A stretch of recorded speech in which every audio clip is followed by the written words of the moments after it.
வணக்கம் மக்களே. ஆகஸ்ட் மாதம் 8ஆம் தேதி அன்னைக்கு மதனப்பள்ளி டு திருப்பதி ஹைவேல ட்ராவல் பண்ணிட்டு இருந்தவங்க கூடரேவுப்பள்ளி அப்படிங்கிற ஒரு இடத்துல வர்றப்போ ஒரு முக்கியமான ஒரு விஷயத்த கவனிக்கிறாங்க.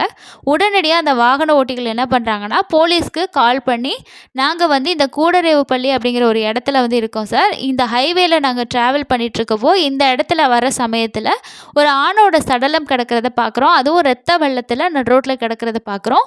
ஸோ ஒரு ஆக்சிடெண்ட்டாக தான் இருக்கும் போல், யாரோ வெஹிக்கிள் அடிச்சுட்டு நிற்காம போயிட்டாங்க போல், நீங்கள் சம்பவ இடத்துக்கு வந்து என்னன்றதை விசாரிங்க அப்படிங்கிற மாதிரி அந்த வழியாக போன ஒரு சில பேர் வந்து பீலேறு போலீஸ் ஸ்டேஷனுக்கு வந்து கால் பண்ணி சொல்கிறாங்கங்க. பீலேறு போலீஸுமே இந்த சம்பவத்தை கேள்விப்பட்டதும் உடனடியாக ஒரு டீமை எடுத்துக்கிட்டு அந்த ஸ்பாட்டுக்கு வந்து வர்றாங்க. வந்தப்போ அந்த ரோட்டில் போனவங்க இருக்காங்க இல்லையா, அவங்க சொன்ன மாதிரியே அந்த சம்பவ இடத்துல பார்க்கும்போது அங்கே ஒரு ஆணோட சடலம் அடிபட்டு வந்து கிடக்குது. அதுவும் அந்த ஆணோட சடலத்தில் தலையில் பயங்கரமாக அடிபட்டிருக்கு. ஸோ இதை பார்த்ததுமே வந்து ஏதோ ஒரு வாகனம் தான் அடிச்சுட்டு போயிருக்கு அப்படின்ற மாதிரி, அடையாளம் தெரியாத வாகனம் மோதி தான் இறந்துட்டாங்கன்ற மாதிரி ஃபஸ்ட்டு கேஸை ஃபைல் பண்ணிவிட்டு அதுக்கப்புறமா வந்து அந்த பாடியை அட்டாப்சி பண்ணுறதுக்காக கவர்மெண்ட் ஹாஸ்பிட்டலுக்கு அனுப்புகிறாங்க. கூடவே அந்த பாடியோட ஃபோட்டோஸ், அங்கே இருக்கக்கூடிய ஃபோட்டோஸ் எல்லாம் கலெக்ட் பண்ணிவிட்டு இந்த நபர் யார் அப்படிங்கிற மாதிரியான விசாரணையை வந்து ஸ்டார்ட் பண்ணுறாங்கங்க. இந்த மாதிரி அந்த பகுதிகளை சுற்றி இருக்கக்கூடிய இடங்கள்ல இது யார் அப்படின்னு விசாரிக்கும் போது ரொம்பவே ஈஸியாக வந்து தெரிய வந்துருச்சுங்க. ஸோ அந்த நபர் அப்படிங்கிறவர் வெங்கட சுப்பிரமணியம் அப்படின்னு சொல்லி தெரிய வருது. இவங்களோட ஃபேமிலி, ஸோ இவங்க ஒய்ஃபு, இவங்களோட பையன் அப்படின்னு சொல்லிட்டு இவங்க எல்லாருமே டிஷ் அப்படிங்கிற காலனியில் தாங்க வந்து இருக்காங்க. ஸோ அங்கே வந்து போலீஸ் என்ன பண்ணுறாங்கன்னா, சரி அவங்க வீட்டில் உள்ளவங்களுக்கு நம்ம இன்ஃபார்ம் பண்ணுவோம், ஏன்னா அவங்க ஃபோன் நம்பர் வந்து அவங்களுக்கு கிடைக்கிது, ஆனால் ரீச் பண்ண முடியல. டைரெக்டாக போயிட்டு இந்த மாதிரி ஒரு ஆக்சிடெண்ட்டில் இறந்து போயிட்டாரு அப்படிங்கிற விஷயத்த சொல்லணும் இல்லையா, அது கூடவே வந்து அவர் எப்போ காணாமல் போனார், எங்கே போனார், என்ன அப்படிங்கிற விசாரணையும் பண்ணணும்னு சொல்லிட்டு அவங்க வீட்டுக்கு வந்து போய் பார்க்குறாங்க. அப்படி வீட்டுக்கு போய் பார்க்குறப்போ அவங்க வீடு வந்து பூட்டியிருக்குங்க. அவரோட ஒய்ஃபாக இருக்கக்கூடிய உமாதேவி கூடவே அவங்க பையனும் அங்கே வந்து இல்லை. ஸோ சாதாரணமாக வீடை பூட்டிட்டு எங்கே போயிட்டாங்க அப்படிங்கிற மாதிரி போலீஸுக்கு வந்து சந்தேகம் வந்து ஏற்பட ஆரம்பிக்குது. கணவர் இந்த மாதிரி வெளியில் போயிருக்காரு, ஆக்சிடெண்ட் ஆகிருக்கு, ஸோ அவங்களுக்கு இன்ஃபார்ம் பண்ணலான்னா அவங்க நம்பருக்கும் நமக்கு ரீச் ஆகலை, வீட்டுக்கு வந்தால் வீடும் பூட்டியிருக்கு, அப்படி இவங்க எங்கே போயிருப்பாங்க அப்படிங்கிற மாதிரி ஒரு சந்தேகம் ஏற்படுது. இதுக்கு அடுத்ததான் வந்து இவங்க 2 பேரும் எங்கே போனாங்க அப்படின்னு சொல்லி விசாரிக்கிறப்ப தான் நடந்த ஒரு பெரிய விஷயங்களுமே இந்த விசாரணை மூலமாக வெளியே வருது. இந்த வெங்கட சுப்பிரமணியம் அப்படிங்கிறவருக்கு என்ன நடந்துச்சு, ஸோ அன்னைக்கு நடந்தது உண்மையிலே ஆக்சிடெண்ட் தானா, போலீஸ் விசாரித்ததில் என்ன தெரிய வந்துச்சு, மனைவியான உமாதேவி அவங்க பையன் 2 பேரும் எங்கே போனாங்க, ஸோ இதை பற்றி தான் இன்றைக்கி நம்ம இந்த கேஸில் வந்து டீட்டெயிலாக பார்க்க போகிறோங்க. இந்த சம்பவத்தை நீங்கள் லாஸ்ட் வரைக்கும் பார்த்துட்டு நீங்கள் என்ன நினைக்கிறீங்க அப்படிங்கிறத மறக்காமல் கமெண்ட்ஸில் சொல்லுங்கங்க. கூடவே இன்னும் நீங்கள் நம்ம சேனலை சப்ஸ்கிரைப் பண்ணாமல் பார்த்துருந்தீங்கன்னா மறக்காமல் சப்ஸ்கிரைப் பண்ணி வச்சுக்கோங்க. ஸோ வாங்க இன்றைக்கான க்ரைமை நம்ம டீட்டெயிலாக பார்க்கலாம். இந்த ரோடு ஆக்சிடெண்ட்டில் இறந்து போனார் இல்லையா, ஸோ அவர் வந்து புலிசரலா அப்படிங்கிற ஒரு மண்டலத்தை சேர்ந்தவர் தாங்க, மங்கினேனி வெங்கட சுப்பிரமணியம். இவருக்கு வயசு வந்து 45 ஆகுதுங்க. சரியாக வந்து ஒரு 20 வருஷத்துக்கு முன்னாடி உமாதேவி அப்படிங்கிறவங்க கூட இவருக்கு கல்யாணம் ஆகுது. இவங்க 2 பேருக்கு வந்து ஒரு பையன் இருக்காங்க, அந்த பையனோட பேர் வந்து லோகித். ஸோ இந்த 3 பேரும் வந்து இப்போது பீலேறு நகர் அப்படிங்கிற இடத்துல தான் இருக்காங்க. அங்கே வந்து டிஷ் அப்படிங்கிற ஒரு காலனி இருக்குங்க. ஸோ அந்த காலனியில் தான் இவங்க 3 பேரும் வந்து ஒரு வீட்டில் வாழ்ந்துட்டுருக்காங்க. 20 வருஷ வாழ்க்கை அப்படிங்கிறது சந்தோஷமாக தான் போகுதுங்க. ஸோ திடீர்னு தான் இந்த ஆகஸ்ட் 8ஆம் தேதி அன்னைக்கு இந்த மாதிரி ஒரு ரோடு ஆக்சிடெண்ட்டில் வந்து இறந்து போகிறாரு. நம்ம முன்னாடி இன்ட்ரோவில் பார்த்த மாதிரியே போலீஸ் வந்து அவங்க வீட்டுக்கு போகிறாங்க. வீட்டுக்கு போனால் வீடு பூட்டி இருக்குது, வீட்டில் இருந்த ஒய்ஃபையும் காணோம், பையனையும் காணோம், அவங்க நம்பருக்கு கால் பண்ணாலும் ரீச் ஆகலை. இது எல்லாமே போலீஸ்க்கு மிகப்பெரிய சந்தேகத்தை ஏற்படுத்துது. அது கூடவே அங்கே அவங்க பார்த்த இன்னொரு முக்கியமான விஷயம், இந்த 2 பேர் மேலே இதுக்கு மேலேயும் அவங்களுக்கு வந்து டவுட் வந்து வருது. என்ன அப்படின்னா, இந்த பூட்டி இருக்கக்கூடிய வீட்டை எதனால் பூட்டியிருக்காங்க என்ன அப்படின்னு பார்க்குறாங்க. அதுக்கப்புறம் வந்து அங்கே வந்து ஒரு சில விஷயங்கள் அவங்களுக்கு ரொம்பவே வித்தியாசமாக தோணுது. அதனால போலீஸ் வந்து பூட்டியிருக்க வீட்டை உடச்சி உள்ளே போய்ட்டு செக் பண்ணி பார்க்குறாங்க. அப்படி வீட்டுக்குள்ளே போய் செக் பண்ணுறப்ப தான் பெட்ரூமு, அதே மாதிரி அந்த ஹாலில் இருக்க அங்கங்கே இடங்களில் வந்து ரத்தக்கரை இருக்க விஷயத்த போலீஸ் வந்து பார்க்குறாங்க. உடனடியாக வந்து என்ன பண்ணுறாங்கன்னா, ஸோ வீட்டில் ரத்தக்கரை இருக்குது அப்படின்னா வீட்டில் தான் இந்த மாதிரி ஒரு விஷயத்த செஞ்சுட்டு இவங்க வந்து இந்த பாடியை கொண்டு வந்து இங்கே போட்டிருக்கலாம், அதுக்கப்புறம் இவங்க 2 பேரும் தப்பிச்சு போயிருக்கலாம், அதனால் இவங்க 2 பேரும் எங்கே போனாங்கன்னு சொல்லி விசாரிக்கணும் அப்படின்னு சொல்லிட்டு அந்த ஏரியாவில் இருக்கக்கூடிய சிசிடிவி ஃபுட்டேஜஸ் எல்லாமே செக் பண்ணி பார்க்குறாங்க. இவங்க 2 பேரும் எங்கே போனாங்க, என்ன பண்ணாங்க, என்ன நடந்துச்சு அப்படிங்கிறத தெரிஞ்சுக்கிறதுக்காக.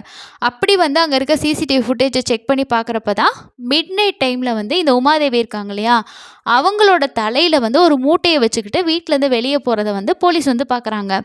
கூடவே இன்னொரு ஆணோட அவங்க இருசக்கர வாகனத்தில் போன விஷயத்தையும் அங்கே இருக்கக்கூடிய சிசிடிவி ஃபுட்டேஜில் செக் பண்ணுறாங்க. அப்போ இவங்க வந்து ஒரு மூட்டையை வந்து கஷ்டப்பட்டு தூக்கிட்டு போகிறாங்கன்னா அந்த மூட்டைக்குள்ளே என்ன இருந்துச்சு, ஸோ இன்னொரு ஆணோட இவங்க ஏன் வந்து டூ வீலரில் போகணும், இந்த மாதிரி போலீஸ் வந்து அடுத்தடுத்த விசாரணையை வந்து ஸ்டார்ட் பண்ணுறாங்க. இதை எல்லாத்தையும் வச்சு பார்க்குறப்போ போலீஸ்க்கு ஒரு விஷயம் கன்ஃபார்மாக தெரியுது. ஸோ அந்த மூட்டையில் கொண்டு போகிறாங்க அப்படின்னா ஏற்கனவே இந்த வெங்கட சுப்பிரமணியத்தை வீட்டிலேயே வந்து கொலை பண்ணி தான் சடலமாக அதை டிஸ்போஸ் பண்ணுறதுக்காக தான் இவங்க மூட்டை கட்டி எடுத்துகிட்டு போயிருக்காங்க அப்படின்னு சொல்லிட்டு அந்த பார்த்த சிசிடிவி ஃபுட்டேஜஸ்லேயே அவங்களுக்கு வந்து கன்ஃபார்மாக தெரிய வருதுங்க. இதுக்கு அடுத்தது அந்த நபரோட இந்த லேடி வந்து எங்கே போனாங்க, அடுத்தடுத்த சிசிடிவி ஃபுட்டேஜ், இந்த மாதிரி நிறைய விஷயம், இவங்களோட ஃபோன் நம்பர் கடைசியாக எங்கே வந்து லொக்கேட் ஆச்சு, இந்த மாதிரி எல்லா விஷயத்தையும் கேதர் பண்ணி தலைமறைவாக இருக்கக்கூடிய அந்த உமாதேவியை வந்து அரெஸ்ட் பண்ணுறாங்க. அரெஸ்ட் பண்ணி ஸ்டேஷனுக்கு கூட்டிகிட்டு வர்றப்போ அவங்க ஃபஸ்ட்டு வந்து விசாரணையில் எந்த விஷயமுமே சொல்லலை. இல்லை எனக்கு எதுவுமே தெரியாது, நான் எதுவுமே பண்ணலை, அந்த மாதிரி தான் சொல்கிறாங்க. ஆனால் போலீஸ் வந்து அந்த கிடச்சிருக்கக்கூடிய சிசிடிவி ஃபுட்டேஜஸ் எல்லாம் வச்சு நீங்கள் அன்றைக்கி நைட்டு என்னத்தை தூக்கிட்டு போனீங்க, வீட்டு ஃபுல்லாக இப்படி ரத்தக்கரையாக இருக்குது, எதனால் நீங்கள் வீட்டை பூட்டிட்டு தலைமறைவாக இருந்தீங்க, இந்த மாதிரி உங்கள் மேலே சந்தேகப்படக்கூடிய எல்லா விஷயமும் இருக்குது, இதுக்கு மேலேயும் நீங்கள் உண்மையை சொல்லலை அப்படின்னா நாங்கள் வேறு விதமாக விசாரிக்கிற மாதிரி இருக்கும்னு சொல்லி போலீஸ் விசாரிக்கும்போது, ஸோ நம்ம இதுக்கு மேலே எதையும் மறைக்க முடியாதுன்றதை ஒன்று ஒன்றா இந்த உமாதேவி வந்து சொல்ல ஆரம்பிக்கிறாங்க. இந்த உமாதேவி வந்து இவங்க கணவர் வந்து வேலைக்கு போயிடுறாரு. இவங்க வீட்டில் அதிகமாக இருக்காங்க. பையனும் காலேஜ், ஸ்கூல் அப்படி போயிடுறான். இவங்களோட ஃபோனில் வந்து இவங்க அடிக்கடி வந்து ஃபேஸ்புக் யூஸ் பண்ண ஆரம்பிக்கிறாங்க. அப்படி இந்த மாதிரி இவங்க ஃபேஸ்புக் யூஸ் பண்ணுறப்ப தாங்க இவங்களுக்கு ஒரு ஃப்ரெண்ட் ரிக்வெஸ்ட் வருது. அந்த ஃப்ரெண்ட் ரிக்வெஸ்ட்டை வந்து யார் என்னென்னு போயிட்டு அவங்க பார்க்குறாங்க. அதுக்கப்புறம் அந்த ஃப்ரெண்ட் ரிக்வெஸ்ட்டை அக்செப்ட் பண்ணுறாங்க. ஸோ இந்த ரிக்வெஸ்ட் கொடுத்த நபர் யாருன்னு பார்த்தீங்கன்னா, திருப்பதி மாவட்டத்தில் இருக்க சந்திரகிரி பக்கத்தில் இருக்க கடாங்கி அப்படிங்கிற சுங்குச்சாவடி இருக்குங்க. ஸோ இதில் தான் வந்து இந்த 32 வயசாக்கக்கூடிய சரளா சுப்பிரமணியம் அப்படிங்கிற நபர் வந்து வேலை பார்க்குறாரு. அவர் தான் இந்த உமாதேவிக்கு வந்து ரிக்வெஸ்ட் கொடுத்துருக்காரு. ரிக்வெஸ்ட் கொடுத்து இவங்க அக்செப்ட் பண்ணி 2 பேரும் ஃபேஸ்புக்லேயே பேச ஆரம்பிக்கிறாங்க. அதுக்கப்புறமா என்ன ஆகுதுன்னா, இவங்க ஒருத்தருக்கு ஒருத்தர் இவங்களோட மொபைல் நம்பரை ஷேர் பண்ணிக்கிட்டு வாட்ஸ்அப்பு, அதுக்கப்புறம் கால் பண்ணி பேசுகிறது, வீடியோ கால், இந்த மாதிரி இவங்களோட ஃபஸ்ட்டு சேட் அப்படிங்கிறது ஒரு ஃபேஸ்புக் ஃப்ரெண்டு அப்படிங்கிற மாதிரி இருக்குது. அடுத்தடுத்து இவங்க 2 பேருக்கு இடையில் ஒரு இல்லீகலான ஒரு ரிலேஷன்ஷிப்பாக இவங்களோட பழக்கம் அப்படிங்கிறது மாற வந்து ஆரம்பிக்குது. இதுக்கு அடுத்ததாக இவங்க 2 பேரும் வெளியில் எங்கேயாவது மீட் பண்ணுறதுக்கு ஆரம்பிக்கிறாங்க. ஹோட்டலு, ரூமு, இந்த மாதிரி மீட் பண்ண ஆரம்பித்தவங்க ஒரு கட்டத்தில் வந்து தன்னோட கணவர் எங்கேயாவது வேலைக்கு போயிடுறாரு, வீட்டில் இல்லை அப்படின்றப்போ இவங்க வந்து வீட்லேயே வந்து இவங்களோட சந்திப்புகளை ஸ்டார்ட் பண்ணுறாங்க. இப்படி தாங்க ஒரு நாள் என்ன ஆகுது அப்படின்னா, இந்த லேடி வந்து வீட்டில் இவங்க கணவர் இருக்கிற சமயத்திலேயே வந்து அந்த பையனை வீட்டுக்கு கூப்பிட்ருக்காங்க. அப்போ வந்து கிச்சனில் இவங்க 2 பேரும் வந்து தனிமையில் இருக்கிறப்போ கிச்சனில் இருக்கக்கூடிய எக்ஸாஸ்ட் ஃபேனோட ஹோல்ஸ் இருக்கு இல்லையா, ஸோ அதில் வந்து ஒரு ஸ்டெப்ஸ்லேருந்து இறங்கி வர்றப்போ ஒரு மாடியில் ஒரு ரூம் இருக்குது, அங்கே தான் இருந்திருக்காரு. ஸோ கீழே வரப்போ என்ன சத்தம் கேட்குது அப்படின்னு பார்த்தப்போ தான் இந்த மாதிரி தன்னோட ஒய்ஃப் வந்து ஒரு பையனோடு இருக்கிறத வந்து அவர் பார்த்துடுறாரு. பார்த்ததும் யாருக்காக இருந்தாலும் கோவம் வரும் இல்லையா, ஸோ உடனடியாக வீட்டில் வந்து சண்டே ஆகுது, தகராறு ஏற்படுது.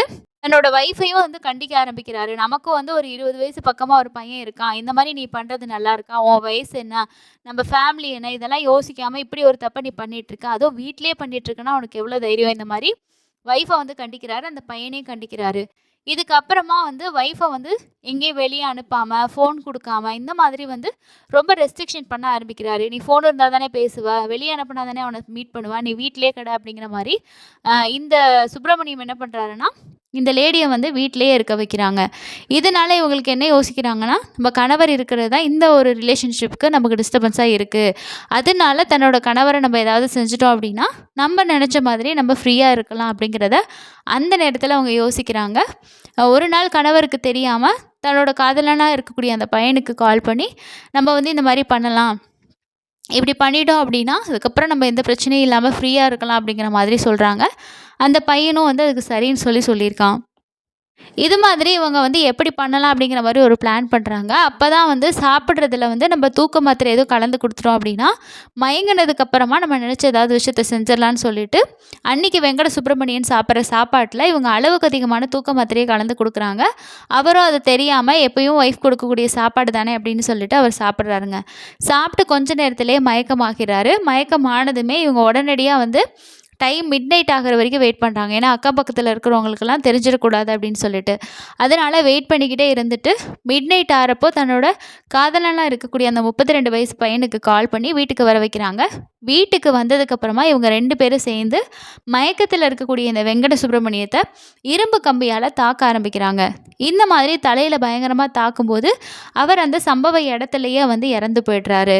இவர் இறந்ததுக்கப்புறமா இந்த பாடியை நம்ம வீட்டில் வச்சுருந்தோன்னா கண்டிப்பாக வந்து மாட்டிக்குவோம். அதனால நம்ம வந்து இதை வந்து ஒரு ஆக்சிடெண்ட் மாதிரி நம்ம சித்தரிச்சிட்டோம் அப்படின்னா இவர் ஆக்சிடெண்ட்டில் இறந்து போயிட்டாருன்னு சொல்லி கேஸ் முடிஞ்சிடும், நம்ம மாட்டிக்க மாட்டோம் அப்படின்னு சொல்லிட்டு அந்த பாடியை வந்து ஒரு சாக்கு பையில் கட்டி நைட்டோட நைட்டாக இவங்க எடுத்துகிட்டு போயிருக்காங்க. ஸோ அப்படி எடுத்துகிட்டு போயிட்டு என்ன பண்ணுறாங்கன்னா ஹைவேல வந்து அதை விபத்து மாதிரி செட் பண்ணிட்டு வந்திருக்காங்க. ரோட்டில் வந்து அடிபட்டு கிடக்கிற மாதிரி செட் பண்ணி வச்சுட்டு இவங்க வந்து எதுவுமே தெரியாத மாதிரி அங்கேருந்து தப்பிச்சு வந்துடுறாங்க. அடுத்து வீட்டுக்கு வந்து பார்க்குறப்ப தான் வீட்டில் நிறைய ரத்தக்கறைகள்லாம் இருக்குது. ஸோ பையனை வந்து என்ன பண்ணியிருக்காங்கன்னா அன்றைக்கி இப்படி வந்து நீ வந்து ஃப்ரெண்டோட எங்கேயாவது வெளியில் போயிட்டு வா அப்படிங்கிற மாதிரி இவங்க அனுப்பி வச்சுருக்காங்க. அதனால அந்த பையன் அன்றைக்கி வீட்டில் இல்லை. இந்த பையனுக்கு வந்து எதுவுமே தெரியாது வீட்டில் நடந்தது.